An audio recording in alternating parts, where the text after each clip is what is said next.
আজকে মহাসপ্তমী।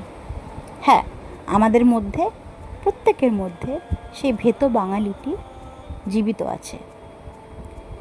ধরো আমরা হয়তো চলে গেলাম আমেরিকাতে এবং দাঁড়িয়ে রইলাম আইফেল টাওয়ারের সামনে, কিংবা সোনাগাছিতে একটা ছোট্ট ঘরে বসে বসে স্বপ্ন দেখতে শুরু করলাম, কিংবা রাতের আধারে কোনো ডিস্কে বা কোনো নাইট ক্লাবে দেদার আনন্দ, দেদার নাচ, কিংবা কফি হাউসে ধোয়া ওঠানো ইন্টেলেকচুয়াল ডিসকাশনে।